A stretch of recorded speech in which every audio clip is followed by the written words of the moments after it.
Childhood memories should be one of laughter, adventure, discovery, and days of endless fun and surprise. But for some children, the days are long and filled with illness and pain, the results of chronic conditions, life-threatening diseases, or serious injury. For 21 years, WB&G has been working with Geisinger Janet Weiss Children's Hospital and Children's Miracle Network to make a difference. Call to make a donation at 1-800-799-5437. During the last 21 years, we've helped raise more than $2 million. And your donations help buy the highly specialized equipment like radiant warmers for premature babies and IV pumps that control the small doses of medicine children need. In addition to funding state-of-the-art equipment, donations to the Children's Miracle Network also fund the Child Life program at the hospital that addresses the educational and emotional needs of young patients. Child Life specialists also help the children understand the different treatments and procedures, alleviating some of the fear that they may experience. And of course, there is Janet Weiss Children's Hospital itself. This was the first rural acute care children's hospital built in America. The hospital provides the latest in new technology to care for kids. Every aspect of the hospital is geared towards children, from its child-sized countertops and chairs to its bright colors and shapes. The goal of the Janet Weiss Children's Hospital is to help children overcome illness and injury and get on with the business of being a kid. It's because of your donations that Geisinger Janet Weiss Children's Hospital can be in the business of making miracles happen. Children who overcome incredible odds. Call 1-800-799-KIDS.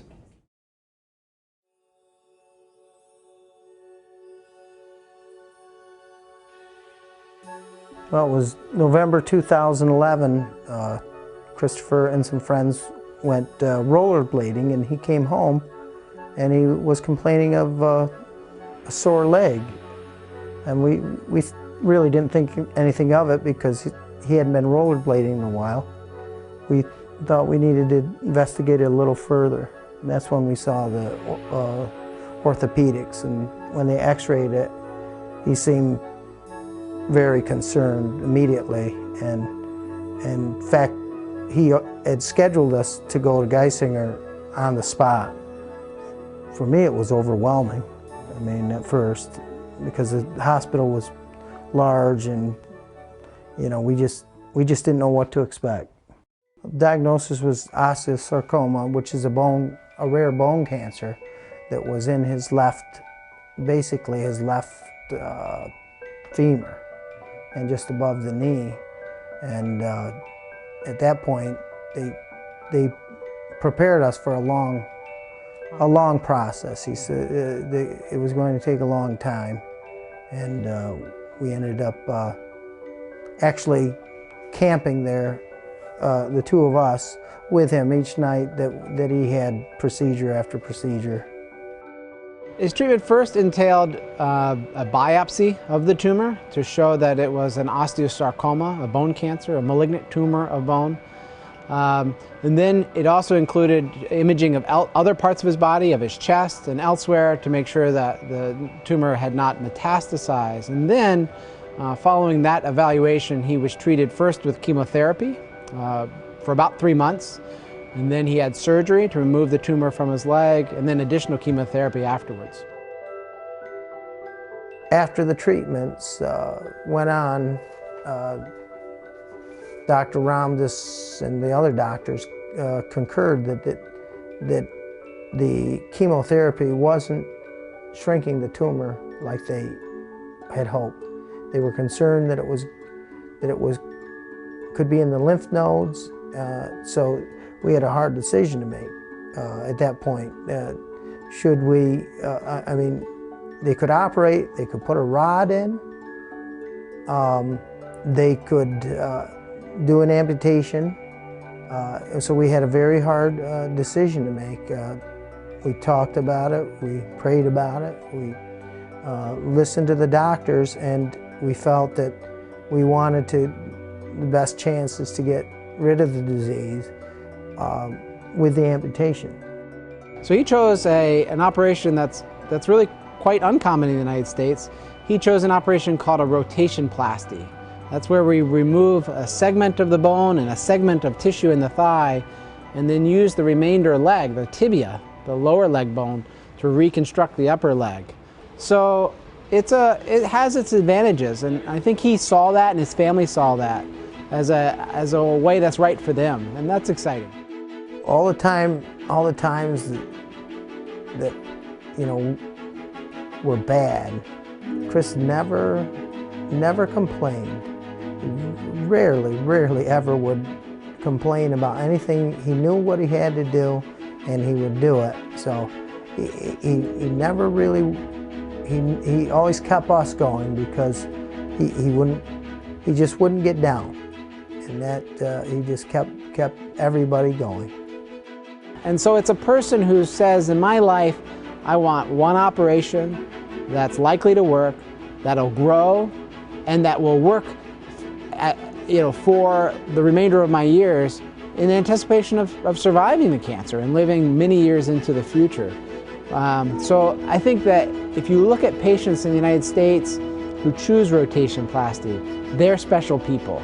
They're people who value function over cosmetics. They're people that tells you something about who they are. And I think Chris is a really special kid. I mean, he's a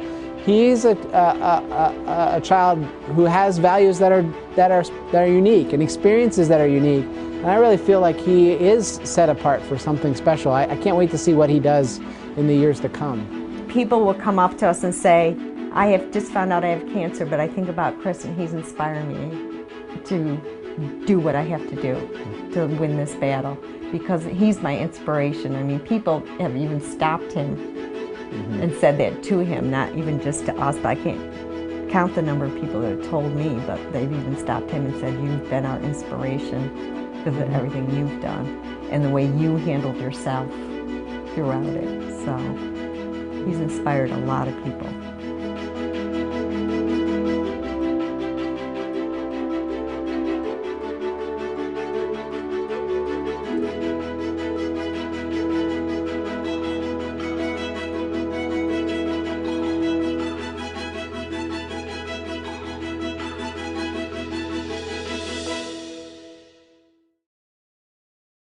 I'm here with Dr. Michael Ryan, Chief of Pediatrics here at Janet Weiss Children's Hospital at Geisinger in Danville. WB&G is in its 21st year partnering with Geisinger and Janet Weiss for the Children's Miracle Network, and you've seen so many children from our area featured over the past 21 years. Tell us about some of those children. How is it that they end up here? Well, most of the time children from your area end up here because they need specialty care, more than can be provided in your area. And so children who might need specialized surgery, children who might need critical care, neonates who might need intensive care, people who might need pediatric surgeons or pediatric orthopedic people, pediatric cardiology. I do pediatric infectious diseases, and we see some nasty infections come out of your area. So it's really more in the specialized area. I think as far as, bread and butter, general pediatrics and hospitalized children with asthma and gastroenteritis and things like that, they're well cared for in your area. It's just when you have to go that extra mile and get extra special help. Right. And Children's Miracle Network is here to help provide the equipment and the resources to go that extra mile. Can you tell us about some of the things that Children's Miracle Funds help do? Yeah. I mean, we fund things that you wouldn't normally get funded. I mean, insurance companies pays us for the physicians and the nurses and the beds and, things we do like that. But, if you want to have a specialized monitor, if you want to have the newest and latest and greatest ventilator, if you want to have a very successful child life program, if you want to do special camps for kids so that they can go and be with someone who has a disease like they do, then you have to go the extra mile and fund these things through another source. Insurance companies don't pay for that. And so that's why, we do Children's Miracle Network, so that these other things can get funded and make the children's stay here much more pleasant and make it more of a well-rounded children's hospital. And that's important, too, because we think about the equipment, but it's really care for the child and the whole family that's important, too. Yeah, it really is. I mean, very often we have families, and it's not uncommon from your area. If you think about this, your child's involved in an accident or suddenly you're critically ill, and, they say those words that strike fear into your hearts, you're going to Geisinger, and, you don't stop to think, oh, I better go to the ATM or I better go home and get this. I mean, you get in the car, you get in a helicopter and the ambulance, and you come down here. So very often families arrive down here with very little in the way of resources. And so we have funds that will pay for them to stay at the Ronald McDonald House or the Pine Barn Inn. We'll provide some meals for families who, don't have those resources to take care of themselves right away. And it's because of Children's Miracle Network that we're able to fund those things. And we're able to have many, many success stories as well. Yeah, and we have more success stories to come. I was just involved in a child who was from your area, and this kid's a spectacular story, and I'm submitting him for next year's story. So we continue to see a lot of kids from your area. WBNG is proud once again to be part of the Children's Miracle Network. Here in 2016, we're celebrating our 21st year with Children's Miracle Network and Geisinger Janet Weiss Children's Hospital here in Danville, Pennsylvania. Help by donating by calling 1-800-799-5437, 1-800-799-KIDS. Help us support efforts to raise money for sick and injured children in our area. During our last 21 years, we've raised more than $2 million thanks to people like you. It can't be done without you. So call right now, 1-800-799-KIDS. By calling the number on your screen, 1-800-799-5437, you can support the Children's Miracle Network. 2016 is underway at the Janet Weiss Children's Hospital to care and treat for sick and injured children in our area. A longtime partner in this, Loves in Kirkwood. How did you raise the money this year, Phil? Well, we did a 5K run, we do Zumbathons, and we have the in-store campaign of making sure that we ask every single customer that comes up to the counter. And Christina was pretty instrumental in this. She was. She did over a third of the entire store total that we raised, yeah. Okay. Christina, great job. Tell us how much we raised in total. We raised $7,682.38. Well, thank you for your efforts. Thank you very much. And again, call 1-800-799-KIDS to be part of the Children's Miracle Network. I don't remember like very distinct being sick, but I remember my parents telling me they had to like carry me places because I couldn't walk. I don't remember any of that though. You know, we had been to local primary care physicians and all that, and we had CAT scans, all kinds of stuff. He just kept getting, like he said, sicker and sicker and sicker, and he just wasn't himself. We went through, different diagnosis. It was this, it was this, it was this, but yet we'd give him antibiotics and nothing would get better, and it's just an ongoing thing that just didn't seem to end. I was young and really wasn't sure what was going on with him, but I knew he was sick or something. He came to my clinic with complaints of recurrent off and on fevers, not feeling well, big lymph nodes, and have been treated with multiple antibiotics and just not getting well. So the family was quite concerned, and then at that time we decided to do some blood work. And the blood work was pointing towards a condition which we were suspecting all along. Thursday they had us in Danville, and like Ethan alluded to, we were there, they ran some tests. Doctors told us go home, we'll let you know what's going on. But that was in Danville. We stopped in Wilkes-Barre and already received a phone call. I looked over and I saw my mom. She was crying. I didn't really know what was up.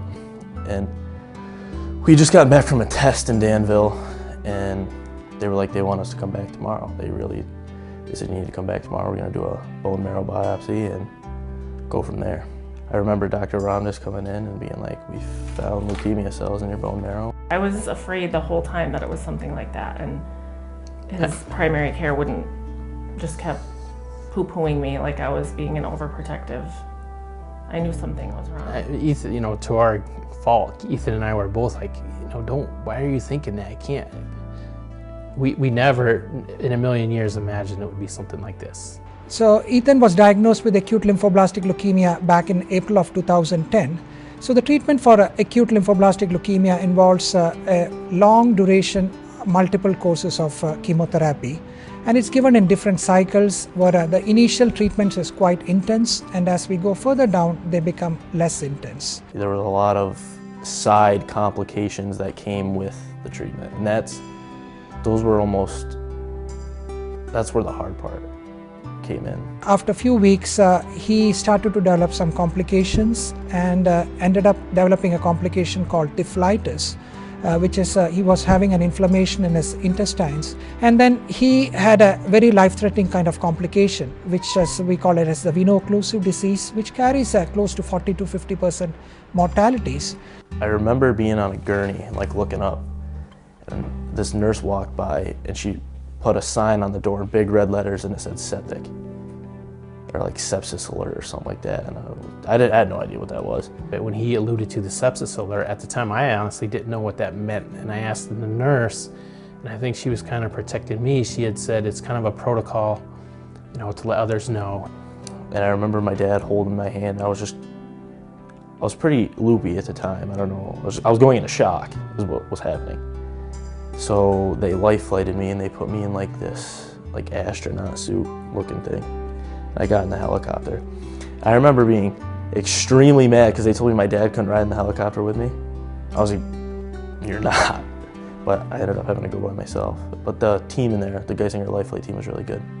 That day of the life flight was probably the hardest day of my life ever. Because like Ethan alluded to, I couldn't go with him. He was in a quite sick state at that time, and we were quite concerned. He stayed in our pediatric intensive care unit for almost close to 17 days, and had a lot of other related complications with this. But fortunately, he was able to tide out of that complication and was able to maintain his treatments through the different phases of the chemotherapy. The treatment for acute lymphoblastic leukemia can last anywhere from like up to 3 years.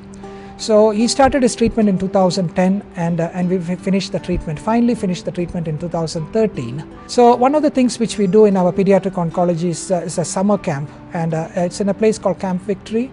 So it's a 1-week camp in which kids kind of like they forget about their treatments and coming to the hospital and the routines of this, and they get to kind of like spend a week with the other kids who are going through the treatment as well as their siblings.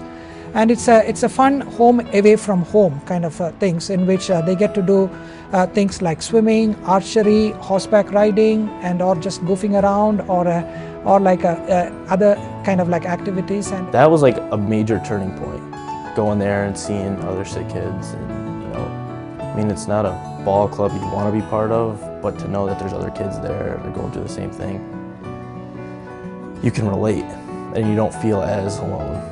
And you see kids that have finished chemo, you know, they went through the same thing you did and they're good and they're having fun. It made it easier. And the nurses and the staff, it was just a lot of fun. It's one heck of a time. It's really fun there. I mean, it's a great place. They gave me the option. They said, you know, it's your last chemo. You can leave Camp Dost and be with your family and you can take it at the hospital. And I was like, you know, this camp's really, I love it here. You know, I've got good friends. I'm really close with my camp counselors. So I took one of my close camp counselors and I did it right there at camp. You know, they do the end of chemo song that I've been waiting to hear for 3.5 years. Patients have the cutest SMILEs. Our patients have the sweetest HEARTs. We love to see you every day. But if you ask us, then we'll say, pack your bags, go out the door, cause no more chemo anymore. Yay! They always told me, you know, you'll get there, you'll get that last chemo and you'll hear that song. And I heard it and I was like, this is it. It's over. I get back to my cabin, I come around the corner and my whole bunk is just sitting there with like streamers and they chalked out a big finish line. And as soon as I crossed the finish line, they started squirting me with water guns, and it was the coolest thing. Ethan said at Camp Dost it was the best week of his life. You know, here he's in the middle of a chemo treatment. I had to have that there's a light at the end of the tunnel aspect. And no matter how far away that light was, you just had to focus on seeing it. And you had to find some will to say that it will be over. When we talk about acute lymphoblastic leukemia, so we use a term called remission when we do not see the leukemia cells. And once they are past 5 years from the initial phase of the diagnosis, that's when we call the term called technically they are cured out of the leukemia. So again, Ethan still needs to be monitored, and then we do have to watch and make sure that this doesn't come back. So eventually, yes, he's going to grow out of this, and then we can call him that he's cured of his acute lymphoblastic leukemia. 3.5 years is a long road. I mean, he still goes to checkups every other month. You know, we're still not quite out of the blue, but you know, it's way, way better than it was. He's doing fantastic, and we see him on a routine basis. Any child who has gone through the chemotherapy, we still have to watch them again to make sure that there is no recurrence of this cancer. And also we are watching for any late effects from the medications. We want to make sure he's growing appropriately, and so at this moment I have to say he's thriving, is enjoying all the routine kind of like a 16-year-old child will do, and he's very passionate about sports and his school activities and all, and so he's doing extremely well at this moment. from where we've seen him to where he is now and the man he's becoming is just, you know, it takes my breath away and puts me at a loss for words.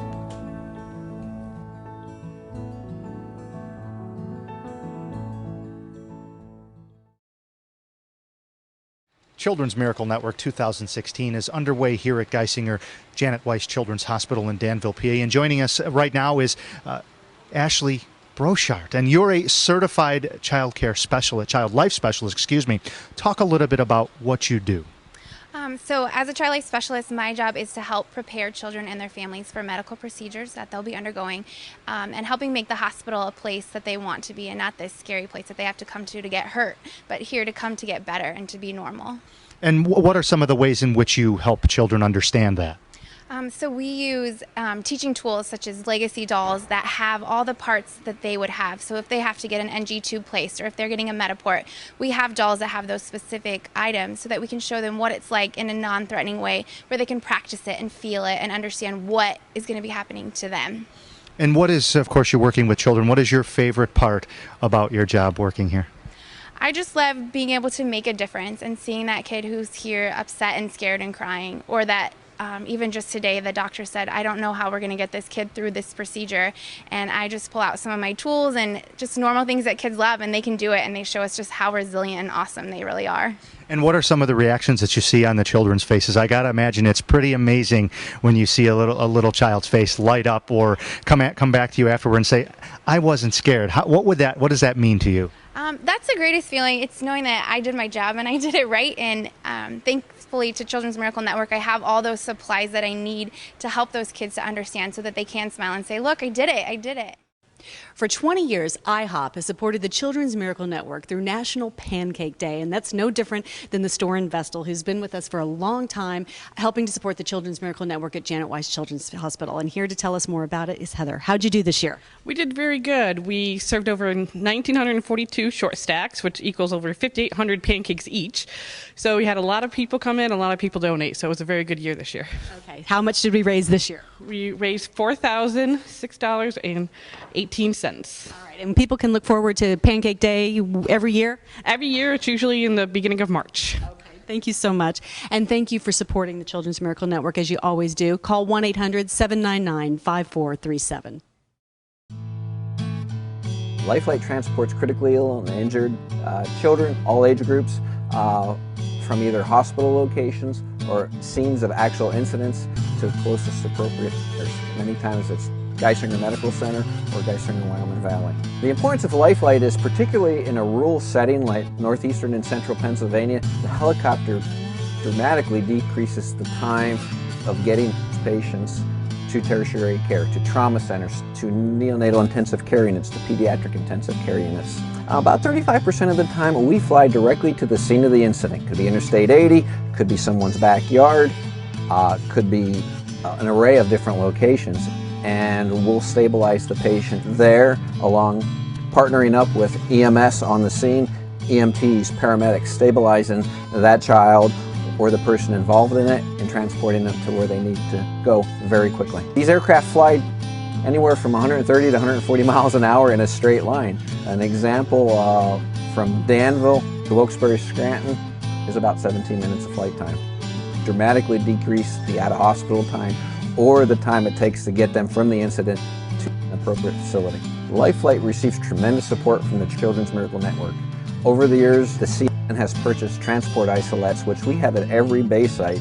That's 5 transport isolettes. The cost of a transport isolette, monitor, ventilator, and all the ancillary equipment is in excess of $100,000. The difference these isolettes make is children under 10 pounds, the neonatal population, very vulnerable newborns and premature babies.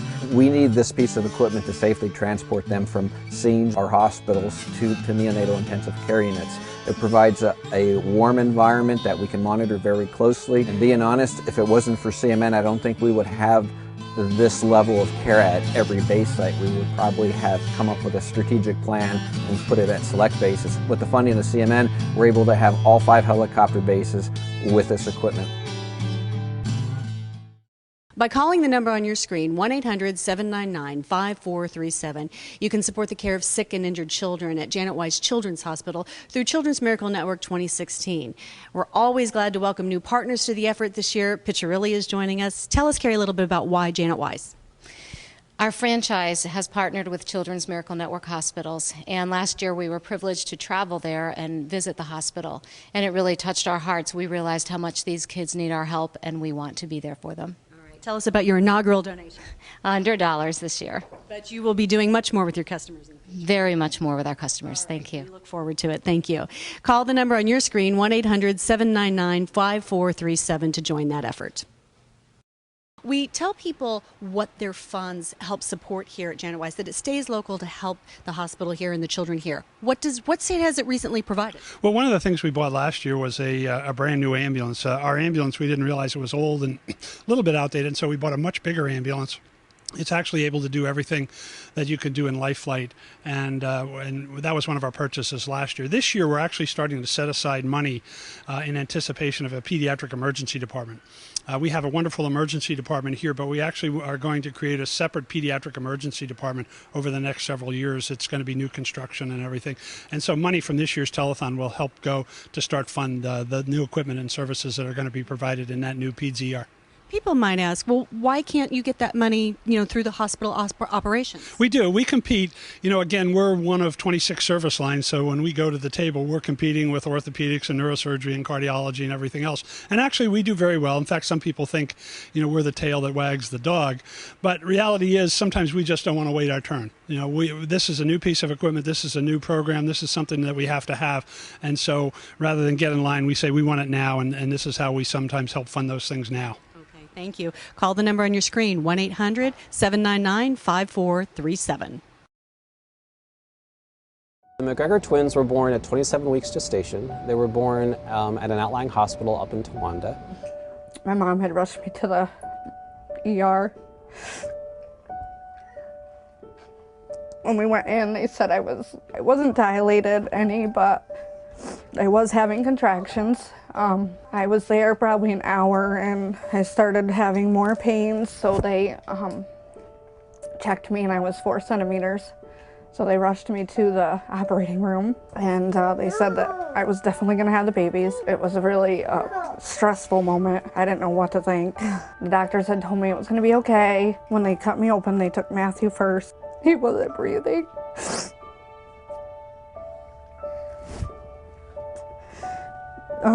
They tried to keep me calm because they said the baby was here, but he wasn't crying or anything.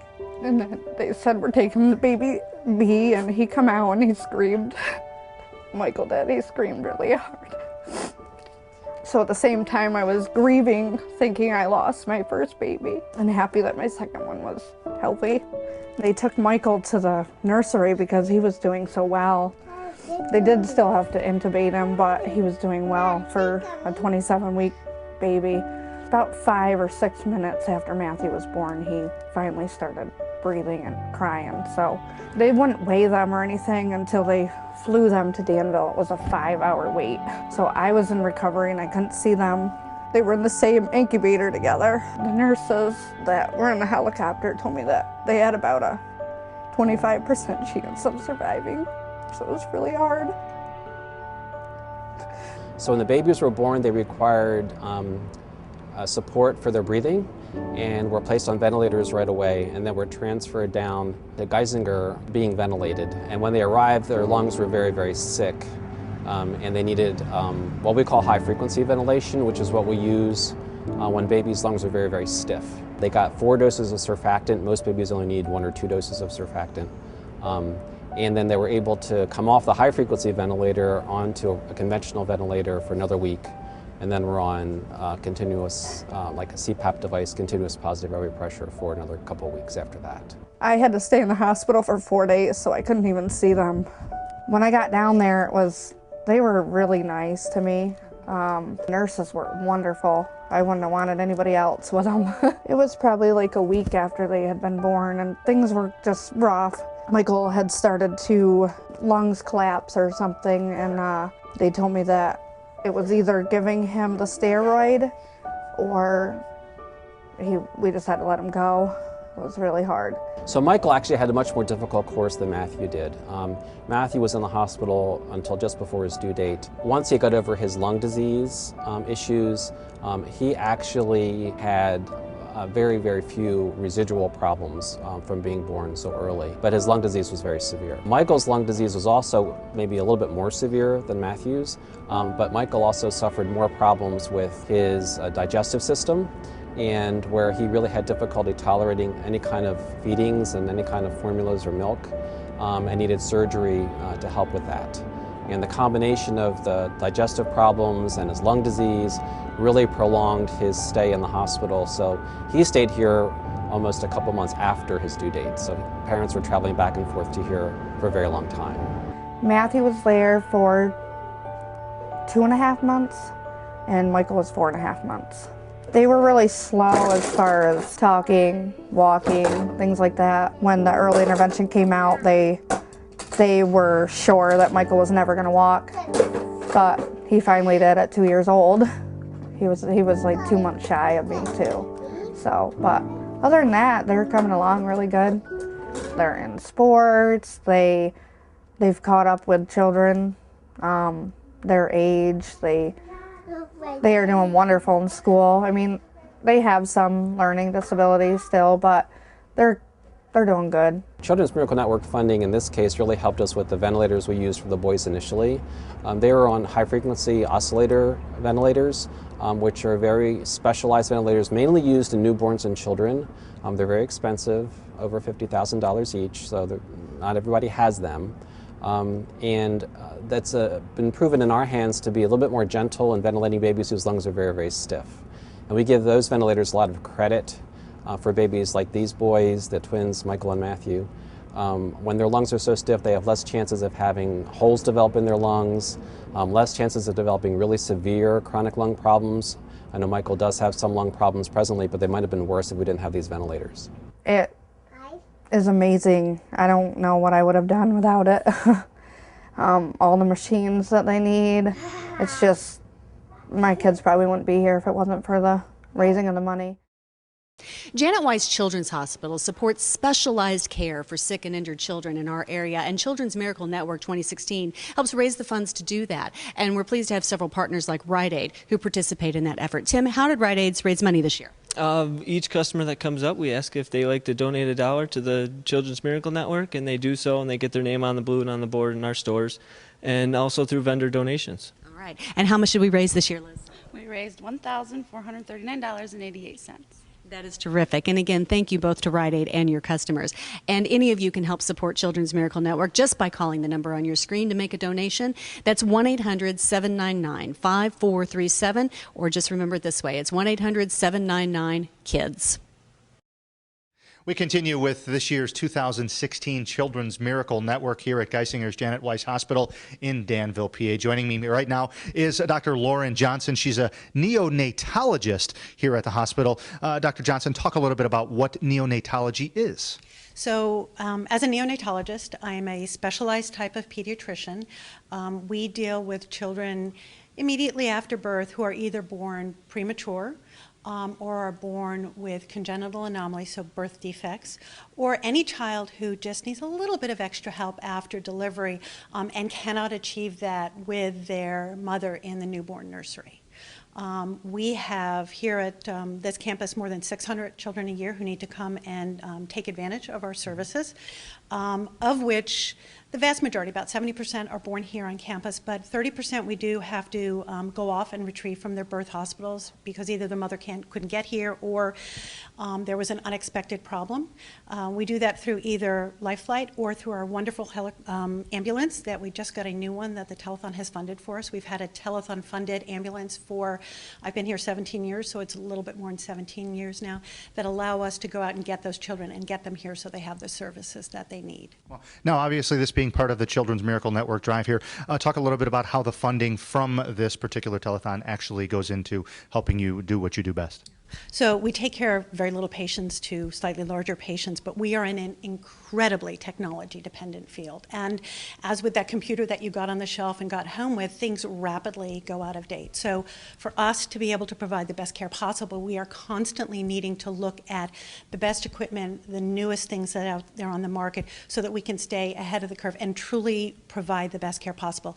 Neonatology is a field that only actually developed in the 60s, and what we can do now for a child is so drastically different than then, both from the technology and also the knowledge that goes with it. But we have lots of toys, so to speak.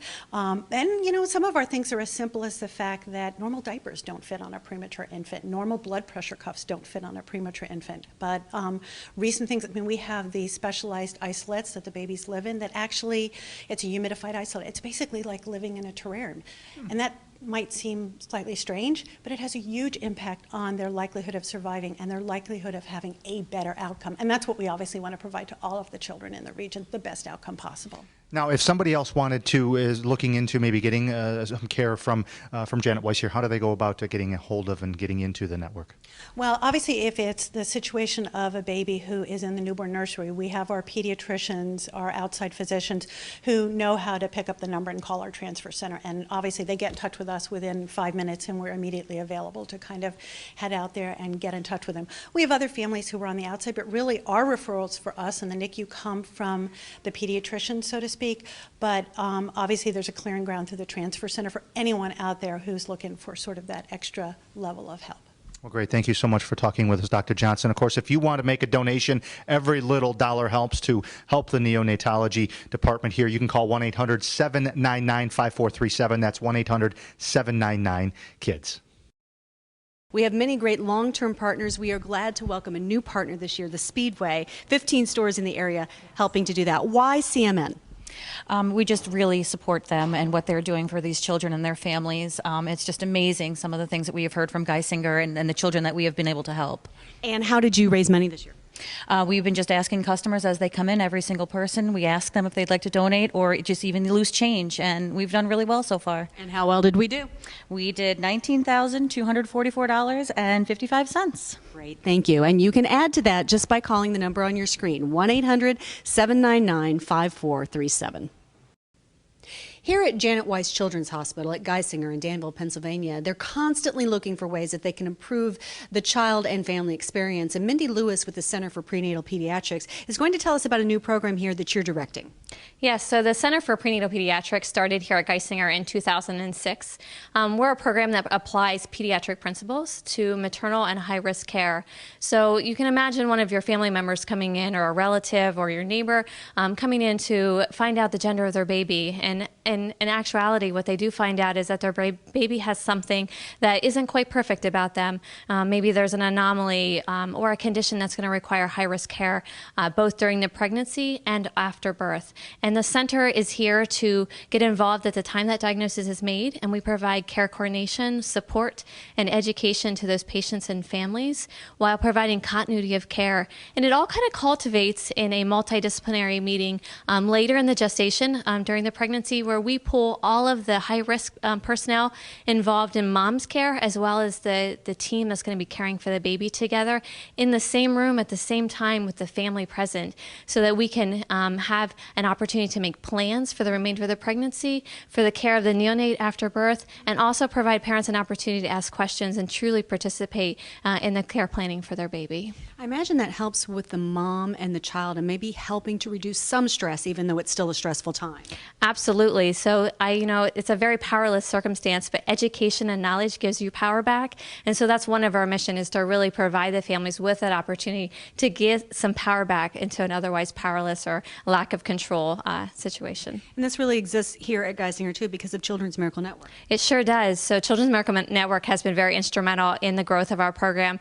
Once upon a time, several years ago, they funded my position here for several years, and now we're fortunate to have added additional staff, which they have also helped with the funding. So we're very grateful for the funds that have been contributed by many of the viewers that are watching today. You know, whether it's a traumatic injury or a devastating diagnosis, the Children's Miracle Network 2016 helps support the care of sick and injured children at Janet Weiss Children's Hospital in Danville. And one fun way to support the Children's Miracle Network takes place at Binghamton University every year. The Greek Life Department has a dance marathon. Aaron, tell us a little bit about that. So the Binghamton Dance Marathon is hosted at Binghamton University, and it's mostly directed at Greek life. We have all our organizations raise money on teams, and then we put all that money together and we have an event. And it's just 8 or 10 hours of dancing. A lot of fun, too, I assume. Okay, how much did we raise this year? We raised $19,073.54. That is a terrific amount. Thank you so much, and everyone at BU for your efforts. We appreciate it. Call 1-800-799-5437. She started getting sick in January of 2008. We saw that she was not feeling well, but weren't sure what was going on. And then by the end of January, she pretty much couldn't even go up the stairs. I mean, she was so weak. So we didn't notice at first, and then she was really sick, and then that was pretty scary. I didn't have any energy, and I just kind of didn't really want to do anything. During that time, we could see that, you know, instead of a high-energy young lady, she was, I don't know, basically dwindling before our eyes. It was, you know, pretty scary. She was diagnosed with ulcerative colitis. Ulcerative colitis is a disease where her immune system attacks the mucosal lining of her colon. It's actually like her immune system is hyperactive, and they're not really sure the cause of it. It was an odd diagnosis. I mean, I was familiar with it from taking care of patients with it. For almost 2.5 years, she was on the prednisone, and we would try to wean her down, and then we would start up all over again. And she really wasn't rebounding. She wasn't coming, you know, she wasn't robust. She was surviving. And then her original GI doc here recommended that maybe we try a consultation at Geisinger, and so that's how we got in touch with Dr. Folk. I first met Grace in the summer of 2010. Whenever Grace came to see me, she was a 14-year-old who had a known diagnosis of ulcerative colitis that was made 2.5 years previously. By the end of September of 2010, she was still on the steroids and getting worse. You know, survival was the right word. She was hanging on. So we just went down for a follow-up visit with Dr. Folk, and he admitted her. We ended up quickly doing an endoscopy and a colonoscopy on her, which showed severe chronic inflammation throughout her entire colon despite being on these medicines. She was very osteopenic when she came to see us. She had a rather Cushing-like appearance from a side effect from the steroid. You put on excess weight in your face. She was in the hospital for 10 days, and that's actually when we got to meet the rest of the PEDS GI team. It's very much a state-of-the-art, dedicated children's hospital. It was nice. I was glad that my parents could stay with me because it was scary, and it was nice to have them there. They had told us during that hospitalization that she would not grow. She was 4'8", and as you can see, the rest of our family were a little bit taller, and so that was really hard for her. We're all pretty tall. She wanted to be tall, and that, you know, she was quite upset about that. But yeah, I think I told her something like, it's better a short Grace than no Grace at all.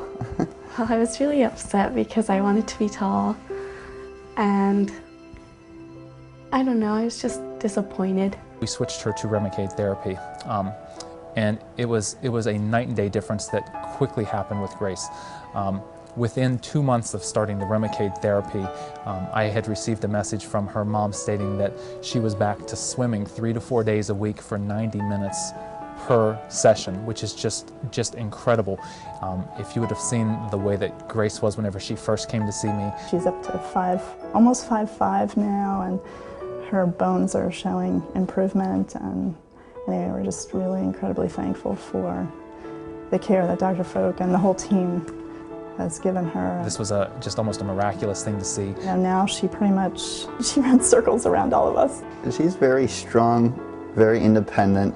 We see so many kids that have diseases very similar to Grace. We treat a lot of patients here with both Crohn's disease and ulcerative colitis. The Children's Miracle Network funds that we get really do allow us to pay for so many of the different equipment that's used within our GI division.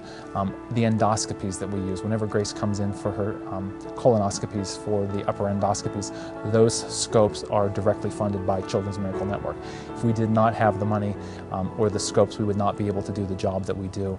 In addition to that, we do have the Child Life, which is just a vital part of our patients that are coming through for these procedures. I mean, these are difficult procedures. They're having to get IVs.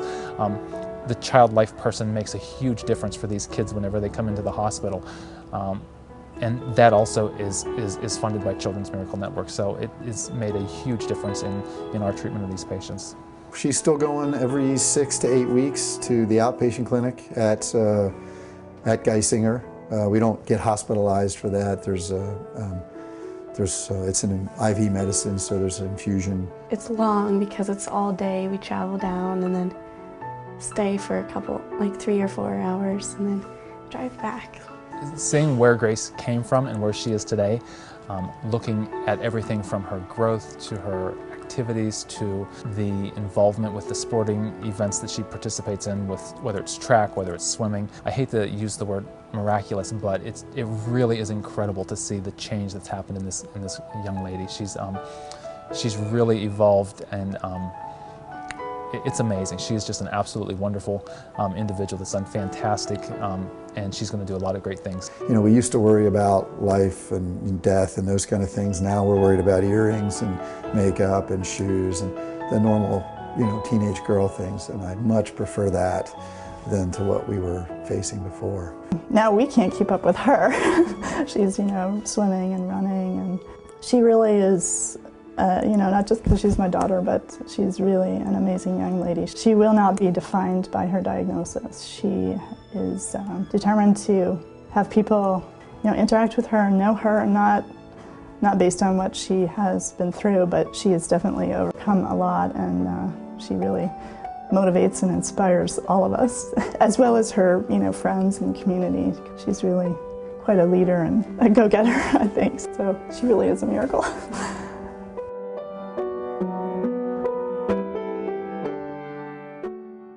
How can you help support the care of sick and injured children from our area? It's easy. Support Children's Miracle Network 2016, going on now at Janet Weiss Children's Hospital.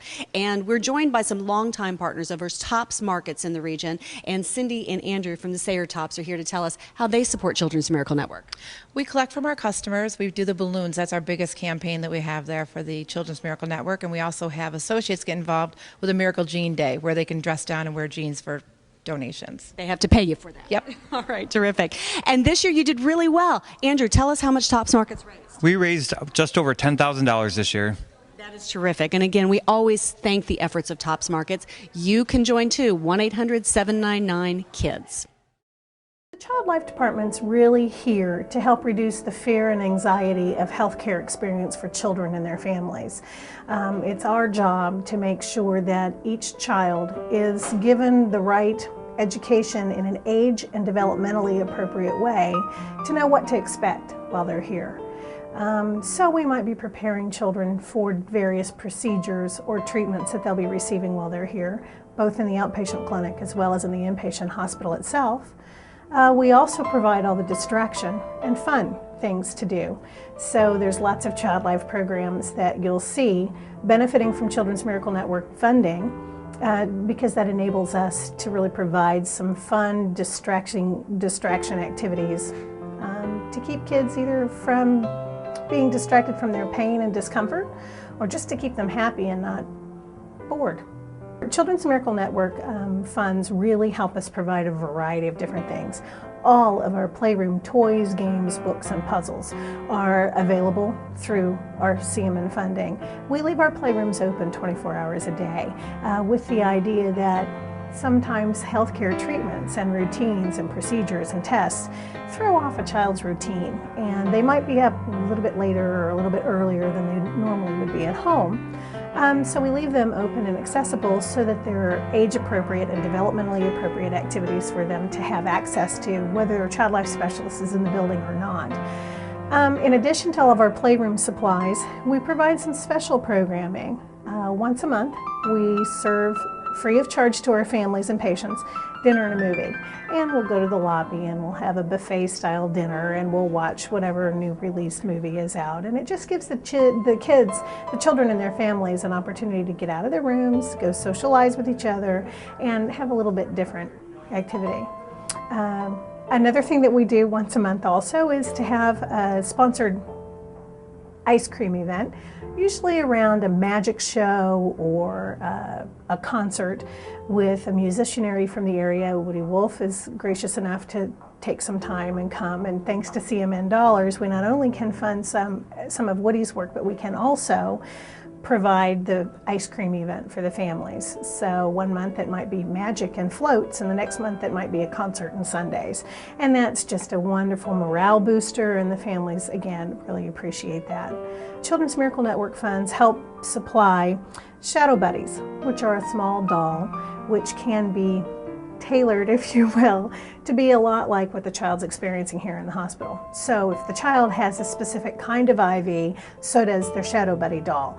If the child will be going into the operating room with monitor patches, a blood pressure cuff, and a pulse oximeter light on their finger, then their Shadow Buddy has 3 monitor stickers, a blood pressure cuff, and a little red oxygen light. And it helps kind of the child have control in exploring their environment.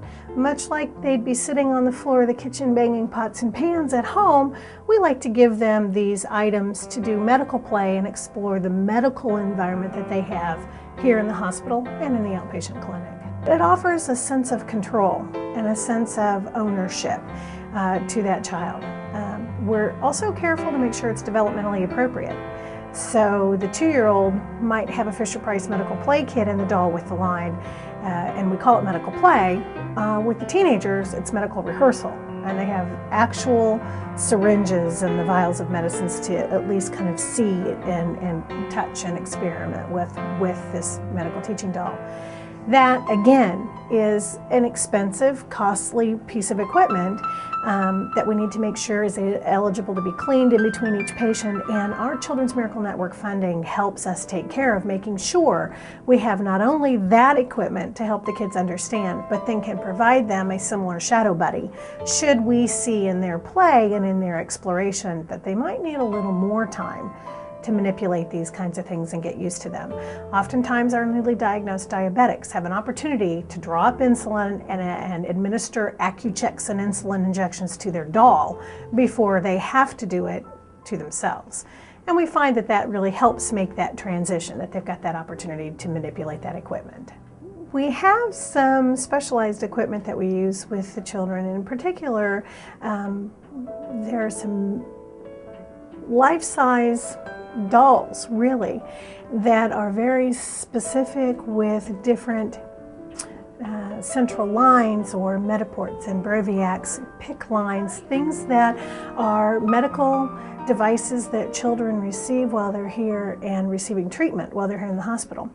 And oftentimes, you know, these IVs, these specialized central lines, become a part of the child's body and their life for several weeks and can be months, and for our oncology patients, years. And so we work really hard at preparing the child and the family prior to the placement of those lines by using our specialized medical play dolls. And the really nice thing about these Medican dolls is that there is a central line in the doll that looks just like the central line when the child wakes up from the sedation or the anesthesia from the procedure of placing that line, so that they have an opportunity to manipulate it. Look at what color is it? What are they going to see, hear, feel, taste, smell in the experience of going through each step leading up to their sedation or anesthesia induction. Another Children's Miracle Network funded program that we'd be unable to provide to any of the children if it weren't for CMN funding. We have a variety of arts and crafts supplies, be it finger paints for the younger children or the tiny intricate beading projects for the older females, or perhaps it's a model kit made out of wood and glue that's then painted by a child. And all of that is funded through CMN with the idea, again, of age-appropriate activities that will help distract them oftentimes from their pain or just provide them a reason to get out of bed and ambulate around the floor and get to the game room and to be active and involved. And a longtime partner with the Children's Miracle Network has been Walmart. The Walmarts and Sam's Clubs in our region have raised more than $52,000 for CMN this year. And we're talking with Doreen from the Johnson City Walmart. Tell us a little bit about how your store raised money. Well, we do things such as Casual Fridays where the associates can wear jeans and pay $1. We do bake sales. A lot of our fundraising is through the registers where our cashiers just ask the customers to donate.